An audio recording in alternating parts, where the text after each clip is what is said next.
오늘 본문 1에서 2절 말씀을 제가 다시 한번 읽어보겠습니다. 이스라엘 자손의 온 회중이 여호와의 명령대로 신 광야에서 떠나 그 노정대로 행하여 르비딤의 장막을 쳤으나 백성이 마실 물이 없는지라. 백성이 모세와 다투어 이르되 우리에게 물을 주어 마시게 하라.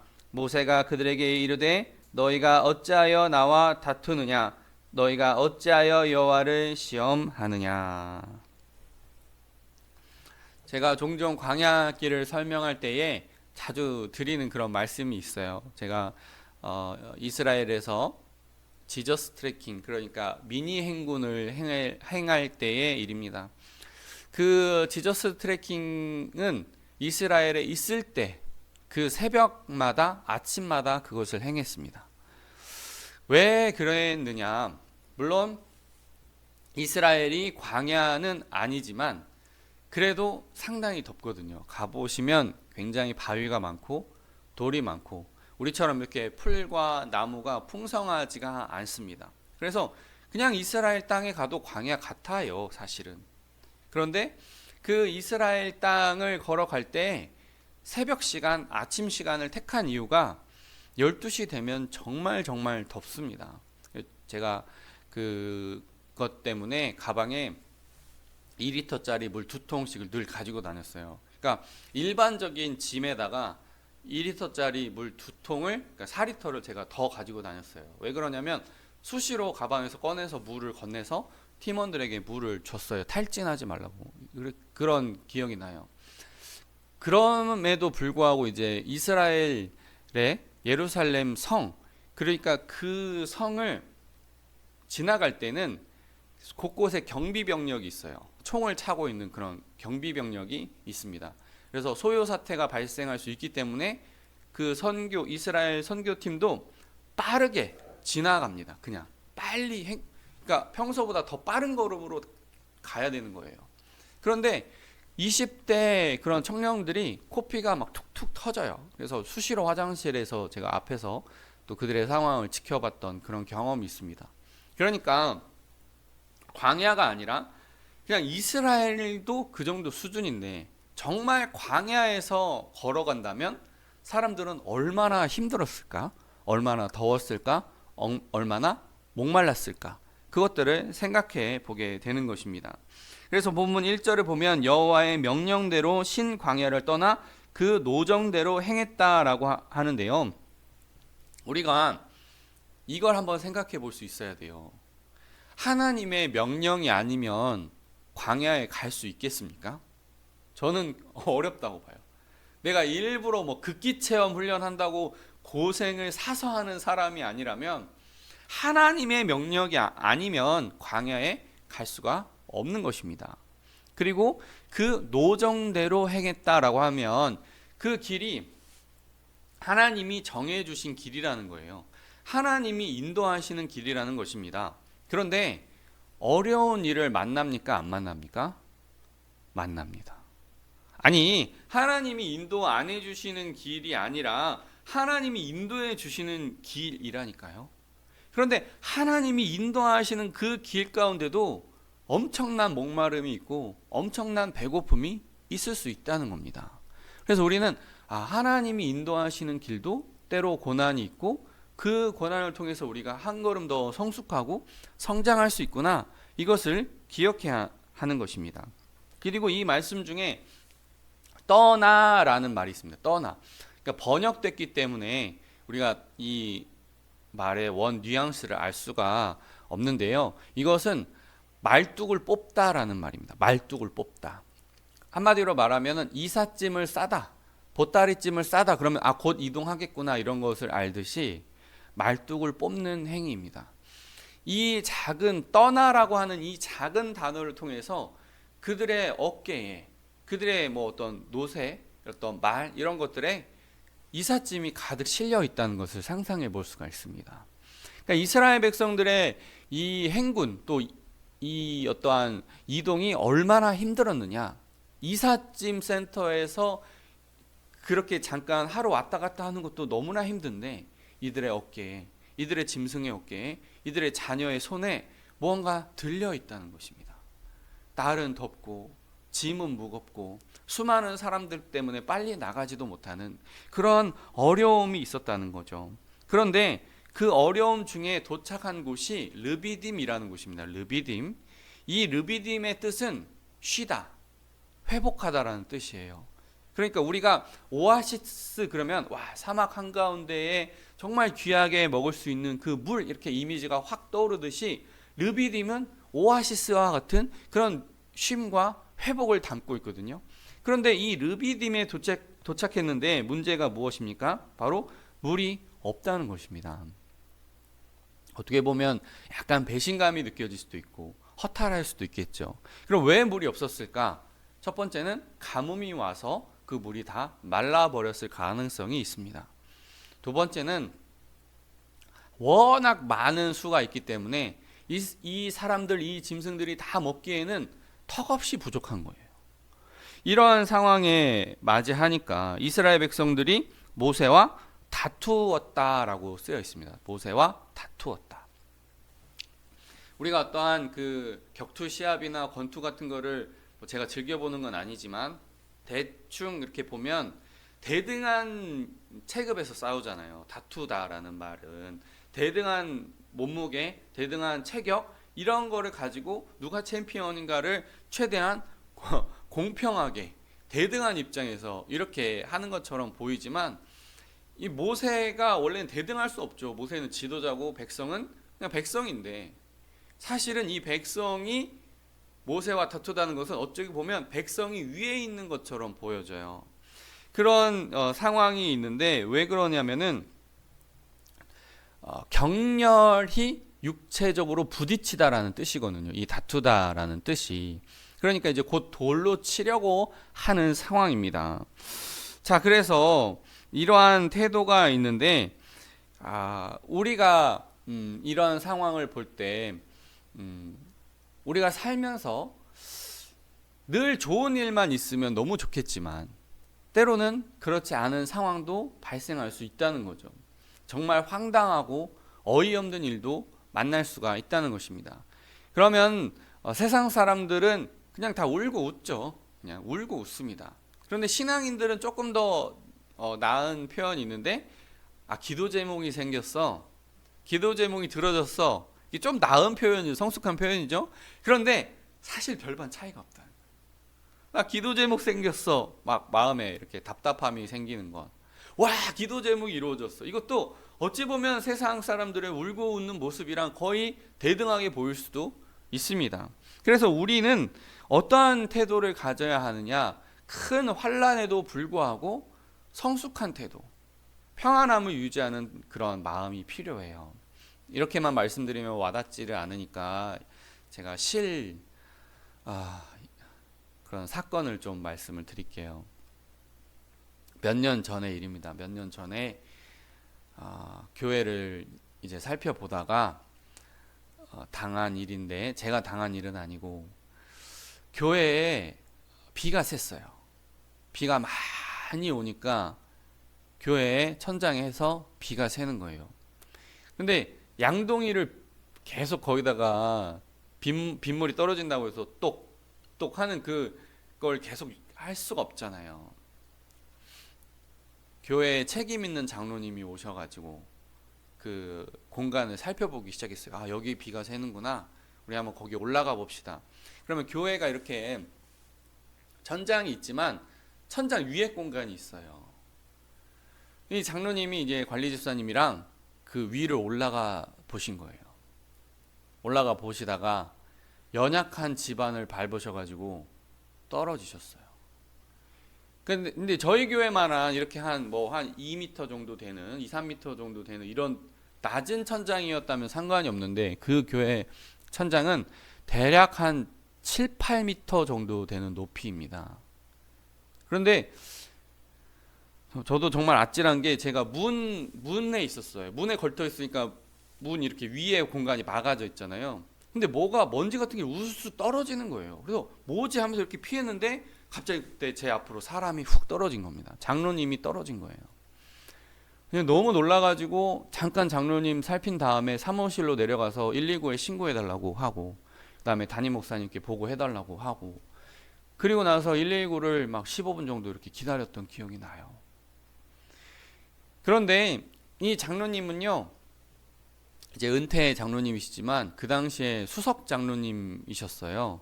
그리고 정말 너무 일평생을 교회에 헌신하신 분이세요. 조금이라도 더 구원할 수 있다면, 조금이라도 한 사람이라도 우리 교회에 와서 은혜 받을 수 있다면 그게 일평생의 소원이신 분이셨어요. 그리고 그 교회에 건축위원장이 있었습니다. 그러니까 처음에는 이 장로님이 왜 나한테 이러한 시련이 생겼는가, 왜 이러한, 나는 평생 헌신한 사람인데, 그런 마음이 올라오실 수도 있지만 몇 년 후에 이렇게 병원에 입원해 계실 때 들어본 말씀에 의하면 내가 건축위원장이었는데, 그 말씀에는 어떠한 말씀이 포함되어 있냐면, 한마디로 말하면 교회 예산 아끼려고 사람들 눈에 안 보이는데 안전장치 시공을 안 했다는 거예요. 그게 설마 나한테 돌아올 이 것이라고는 상상을 못했다는 거예요. 그러면은 관리 집사님이 보통 그 천장을 밟고 다니시는데 그때마다 얼마나 내가 하나님 앞에 죄송하고 미안한지 내가 회개 많이 했습니다, 그러시더라고요. 그러니까 우리가 이러한 삶의 태도, 나한테 하나님 왜 이런 시련을 주십니까?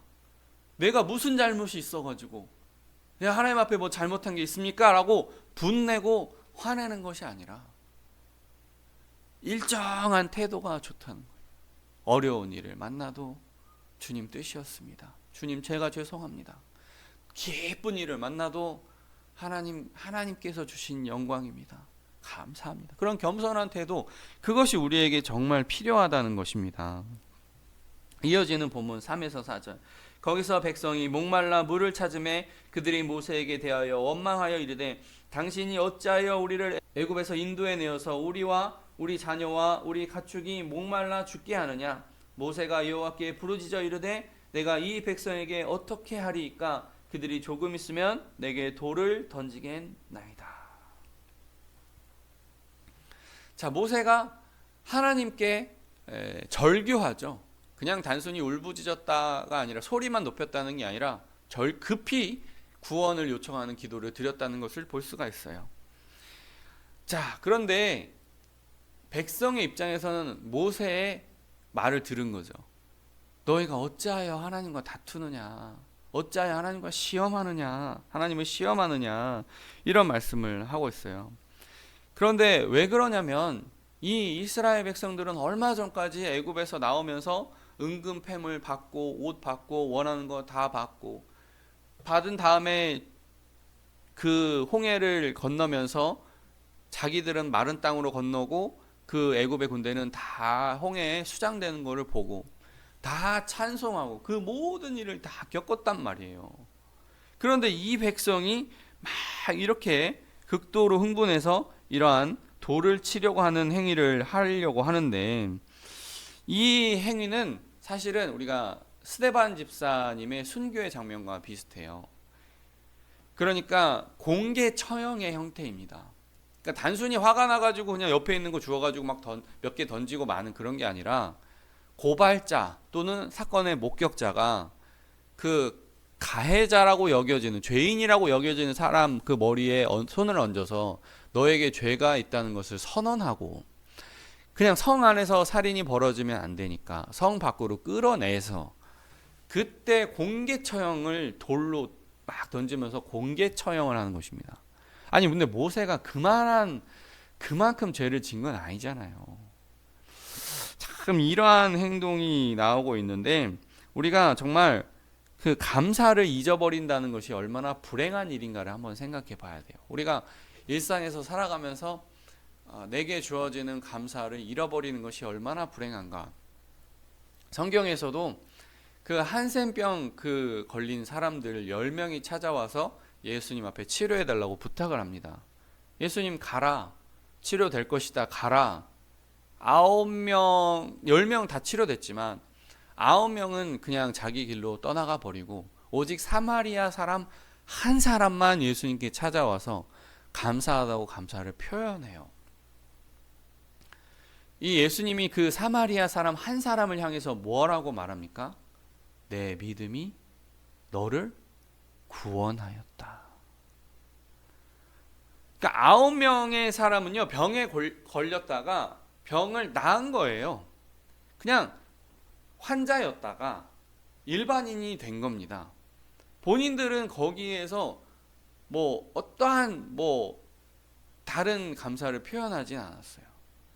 그렇지만 감사를 표현한 그 사람은 그 한센병이 나았을 뿐만 아니라 영생의 단계에 들어가는 거예요. 내 믿음이 너를 구원하였다. 예수님 말씀하시는 구원은 천국이고 영생이잖아요. 그러니까 즉시 감사한 사람에게 그 하나님의 은혜가 엄청나게 임한 거예요. 물론 나머지 9명의 사람을 생각해 볼 때 즉시 감사하지 못한 이유가 너무나 많습니다. 이거 그냥 나을 때가 되어서 나은 거 아니야? 다른 랍비가 고쳐줄 수도 있었겠지. 이거 잠깐 일시적으로 그런 거 아닌가? 재발하면 어떡해? 며칠만 더 기다려보자. 그러한 핑계들, 즉시 감사하지 못한 핑계들, 가족한테 먼저 보여야지, 제사장한테 먼저 보여서 공증받은 다음에, 그게 아니라 하나님 앞에 받은 마음을 즉각적으로 행동하는 사람은 복이 있어요. 제가 갑자기 생각났는데, 제가 어느 교회에 이렇게 전도사로 부임할 수 있을 때 그 담임 목사님이 면접 보고 싶은데 언제 볼 수 있을까? 오늘 볼 수 있을까요? 그러시더라고요. 보통 안 그러잖아요. 전도사님 시간 뭐 언제 되세요? 다음 뭐 2, 3일 후에 봅시다 라든지. 그런데 담임 목사님 오늘 볼 수 있을까요? 제가 그때 서울 노원구에 있었는데 양천구에 있는 교회까지 거의 전철 타고 1시간 가야 되는 길, 그리고 또 버스 타고 또 가야 되는 그거를, 그러니까 제가 전화가 온 지 2시간 만에 면접 장소에 교회 카페에 도착을 했어요. 그런데 그 다음에 거기서 일할 수 있도록 해주시더라고요. 그러니까 즉시 순종한 자는 그런 복이 있어요. 자, 그래서 우리가 이러한 감사하는 삶을 살아야 하고요. 또한 이어지는 5에서 6절 말씀 제가 읽어보겠습니다. 여호와께서 모세에게 이르시되 백성 앞을 지나서 이스라엘 장로들을 데리고 나일강을 치던 내 지팡이를 손에 잡고 가라. 내가 호렙산에 있는 그 반석이 거기서 내 앞에 서리니 너는 그 반석을 치라. 그것에서 물이 나오리니 백성이 마시리라. 모세가 이스라엘 장로들의 목전에서 그대로 행하니라. 아멘. 우리는 여기서 하나님의 그 일하심을 볼 수가 있는데요, 모세의 지팡이를 통해서 일하시는 하나님의 모습을 볼 수가 있어요. 저는 여기서 또 어떤 걸 느끼냐면, 우리 이 성경의 이야기가 꾸며진 이야기라면 막대기로 기적을 일으키면 안 됩니다. 혹시 아더왕 이야기 들어보셨어요? 그런 이름은 아시죠? 아더왕. 이 아더왕 이야기가 있는데 전설 속의 이야기입니다. 이 아더왕의 아버지 울터가 있습니다. 울터. 이 울터가 자신의 원수와 자신의 대적을 제거하기 위해서 마법사를 찾아갑니다. 마법사를 찾아가서 마법의 검을 좀 달라. 누구와도 만나면 좀 이렇게 강하게 싸울 수 있는 그러한 마법의 검을 달라. 그렇게 마법사한테 요청을 해요. 그리고 나서 그 요청대로 이루어져서 그 어떤 호수에서 요정이 올라와서 전설의 검이라고 불리는 엑스칼리버라고 하는 이 검을 왜 웃으세요? 너무 유치해서 웃으세요? 이 엑스칼리버를 이렇게 울터에게 전해줄 때 숲속에서 군대가 나타나서 그 울터를 둘러싸고 죽이려고 하니까 이 울터가 바위에다가 그 전설의 검 엑스칼리버를 딱 꽂고, 원래 꽂히지가 않죠, 바위에 검이.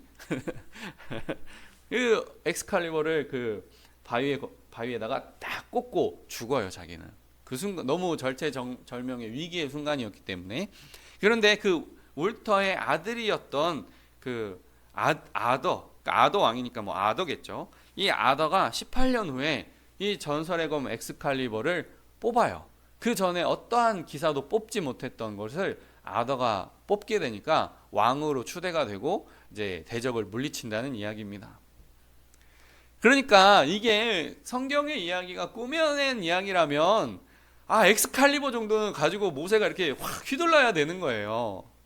그런데 저는 하나님이 계시니까 마른 막대기 하나 가지고도 일을 행할 수 있는 거예요. 이 막대기는 어떠한 막대기였어요? 뱀으로 변했다가 다시 막대기로 변했다가 또 나일 강물을 피로 변하게 만들었다가 또 이를 만들고 메뚜기를 만들고 개구리를 만들고 우박을 불러왔던 그런 막대기예요. 저는 하나님께서 왜 이 막대기로 일을 하실까? 한번 생각해 보세요. 왜 이렇게 막대기로 엄청난 일을 행하시는가? 그걸 생각해 보면 저는 첫 번째로 모세의 불안을 잠재우기 위해서예요. 주님 저 빈손이에요. 말도 못해요. 막 저는 못해요 하니까 그 지푸라기라도 잡고 싶어 했던 지도자 모세의 불안을 잠재우는 용도가 되는 겁니다. 지푸라기라도 잡고 싶으니까 막대기면 얼마나 커요. 그리고 나서 두 번째는 하나님의 구원의 방향을 보여주는 이정표예요. 방향. 홍해 앞에서 막대기를 이렇게 할 때 저 곳으로 간다. 그러니까 화살표 역할을 하는 것입니다. 그 다음에 세 번째는 이러한 상징물을 통해서 여전히 하나님이 우리와 함께 하신다. 이걸 보여주고 있는 거예요. 그러면 우리가 여기 뒤에도 있지만 교회에는 십자가라고 하는 상징물이 있습니다. 그러면 어떠한 성경학자, 어떠한 또 성경을 해석하는 사람들 중에는 하나님께서 율법에 어떠한 형상도 만들지 말라라고 했기 때문에 이 교회에 십자가를 놓는 것도 우상이다. 우상 숭배하는 거다. 교회에 십자가도 안 놓아야 한다. 그런 과격한 사람도 있습니다. 물론 그분이 진정으로 내 마음에 365일 24시간 주님과 동행한다면 그게 큰 문제가 되지 않을 수도 있어요. 그러나 왜 대부분의 교회가 이 십자가를 두고 계속 바라보는 것입니까? 똑같은 이유예요. 첫 번째, 지푸라기라도 잡고 싶은 우리 연약한 마음을 하나님께서 잘 아시고 우리의 마음이 위로받을 수 있도록 주님의 고난의 상징인 저 십자가를 놓는 겁니다. 그 다음에 두 번째는 십자가가 하나님의 구원의 방향을 알려주고 있어요. 그냥 영광스럽고 면류관이고 금 지팡이를 쥐고 엑스칼리버를 잡고 그게 구원의 방향이 아니라 고난받는 종이 구원에 동참한다. 그것을 알려주시기 위해서 우리는 십자가를 계속 바라보는 것입니다. 그리고 세 번째, 십자가를 통해서 예수 그리스도가 우리의 구원이시다라는 것을 알려주고 있어요. 그래서 우리는 십자가를 바라보는 것입니다. 그리고 6절에 보면 하나님께서 그 반석 위에 또한 모세 앞에 서시겠다라고 말씀을 하고 있어요. 보세요. 하나님이 그 반석 옆에 계신들, 대각선 옆에 서 계신들, 그게 무슨 상관이에요? 하나님이 그 어떠한 반석 밑에 계시든 위에 계시든 옆에 계시든 대각선에 계시든 그게 무슨 상관이에요? 또 하나님이 그 반석에 누워 계시든 앉아 계시든 뭐 비스듬히 기대서 계시든 그게 무슨 상관이에요? 그러나 그렇게 반석에 또 모세 앞에 똑똑히 똑바로 서 계신다는 것은 무엇이냐면 그 연약한 모세 한 사람을 위로하시고 또 격려하시기 위해서라는 것입니다. 다 이해하시죠? 예수님께서도 말씀만으로 다 고치실 수가 있잖아요. 근데 왜 굳이 가시고 만나시고 손 잡아주시고 왜 그런 스킨십까지 심지어 그 당시에 부정해서 만지면 안 된다라고 그런 법적인 그 선을 넘어가시면서까지 왜 그들에게 다가가셨냐고요. 그들을 사랑하시고 위로하시고 격려하시는 줄로 믿습니다. 자, 이제 이런 상황들이 있는데, 자, 모세가 반석을 지팡이로 쳐야만 하는 그런 상황입니다, 이제. 그런데 이 지팡이로 반석을 치는 행동과 온 이스라엘 백성과 가축들이 물을 먹는 행위에는 아무런 상관관계가 없습니다. 어떠한 물리법칙, 어떠한 자연법칙, 어떠한 요즘 미세 에너지 이동이라고 하는 양자 역할, 뇌가 모든 학문을 다 갖다 대도 도저히 지팡이로 반석을 내리치는 행동과 온 이스라엘 백성이 물을 먹는 행위는 연결이 없어요. 연결점이 없어요. 그런데 우리가 여기서 생각할 수 있는 것은 순종의 여부입니다. 순종의 여부. 그냥 하나님이 시키면 시키는 대로 할 수 있겠느냐 없느냐 이겁니다. 우리가 이 순종에 대한 것도 생각하면서 시선에 대한 것도 다시 한번 생각해 봐야 돼요. 시선이 어디에 있는가? 이것이 또한 순종의 그 마음을 일으킬 수 있는 그 작은 동력이 되기 때문입니다. 순종이라고 생각해 보면 우리가 치타를 한번 생각해 볼 수가 있어요. 이 치타는 달릴 때 110km로 빠른 속도로 달린다고 합니다. 이 치타는 사자처럼 등치가 크지도 않고 조금 더 골격이 좋지가 않고 빠르다는 장점이 있기 때문에 굉장히 이 빨리 달리는 작은 짐승을 먹기가 쉬운 건데, 여러분이 한번 차 타고 110km로 달리고 있다고 생각해 보세요. 우리가 다 안전막이랑 그런 어떤 차에 일어났던 바람을 분산시키는 그런 것들이 있기 때문에 우리가 이 고개나 얼굴이 흔들리지 않는 거지. 오토바이로 110km를 타고 오토바이 타고 110km를 가고 있다면 상당히 그 자세를 유지하는 게 힘들 거예요. 그러나 치타는 그 목표가 너무나 유연하기 때문에 너무나 빠른 속도로 달리고 있으면서도 자신의 시선을 완전히 그 목표물에 고정할 수가 있다는 것이죠.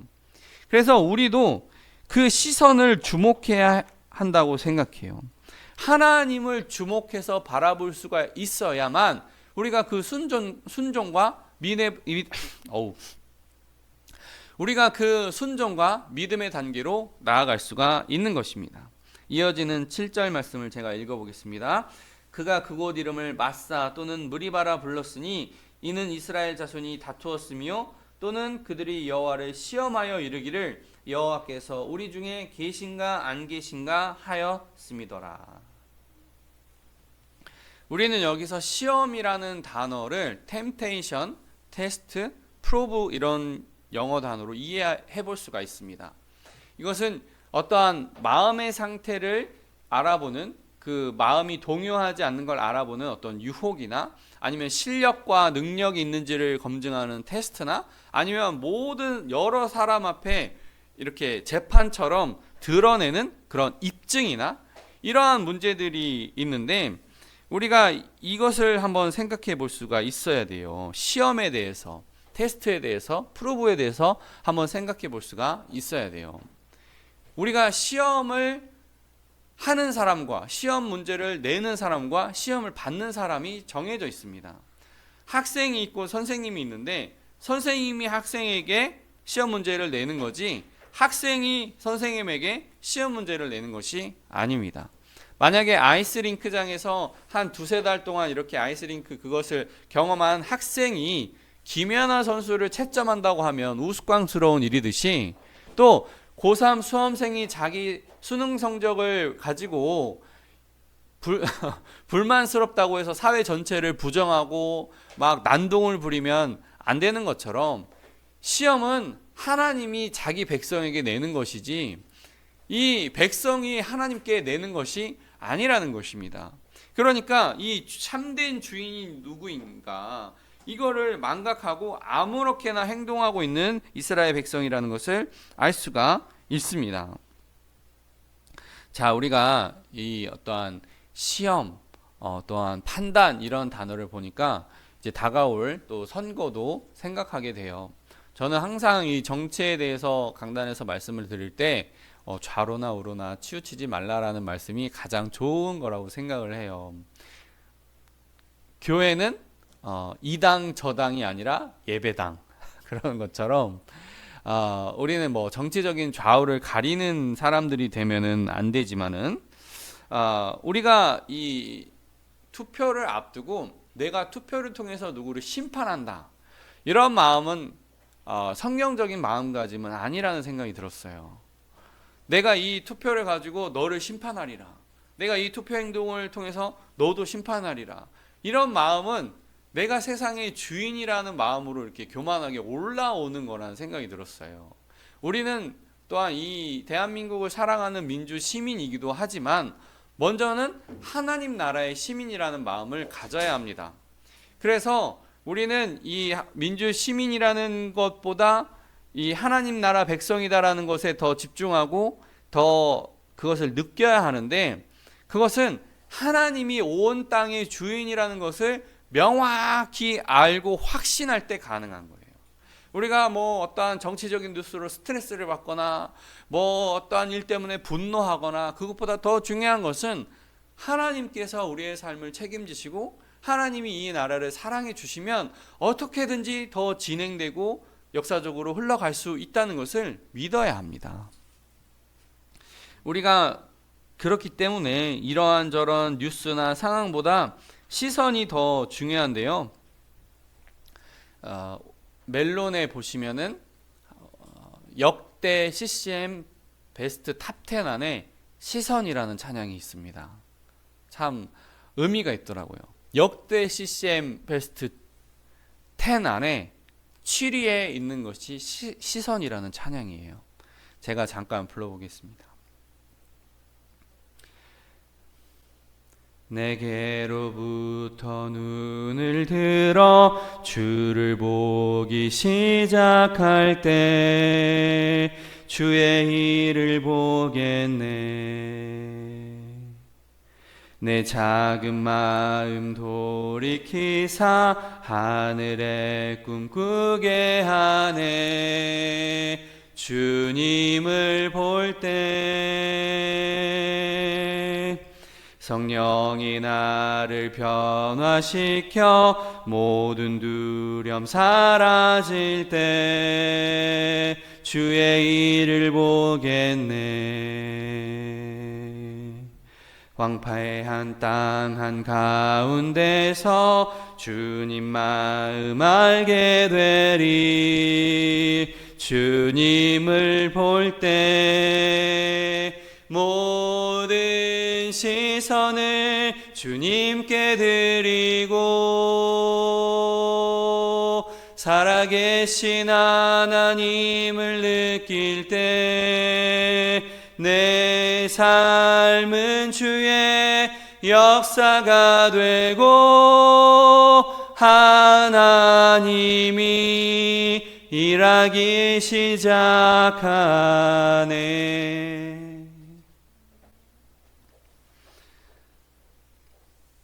제가 개척을 하고 나서 신문 스크랩을 하면서 겨자씨에서 광야라는 그 내용을 보고 너무 감동을 받아서 제 사무실 앞에 그냥 붙여놨어요.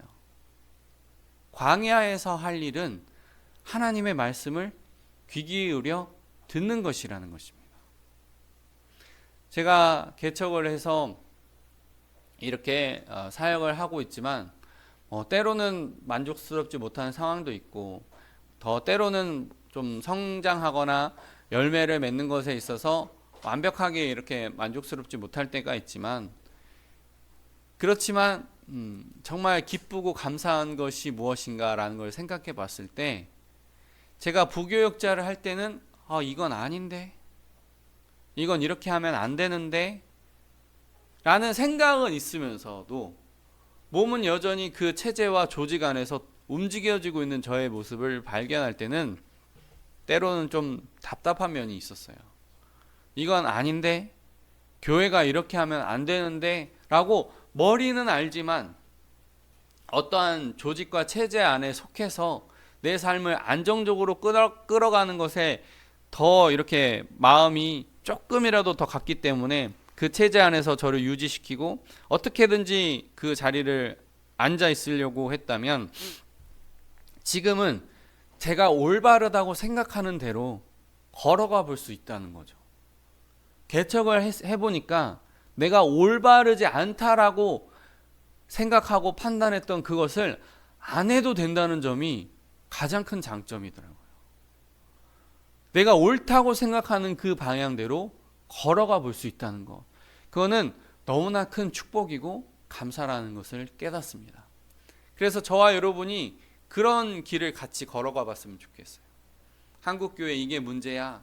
이게 참 어려운 점이야. 그러나 못 고쳐. 그게 아니라 비록 적은 무리가 모였을지라도 하나님이 원하시는 방향대로 걸어가보는 그 훈련을 저와 여러분 모두가 할 수 있기를 주님의 이름으로 축복합니다. 아멘. 기도하겠습니다.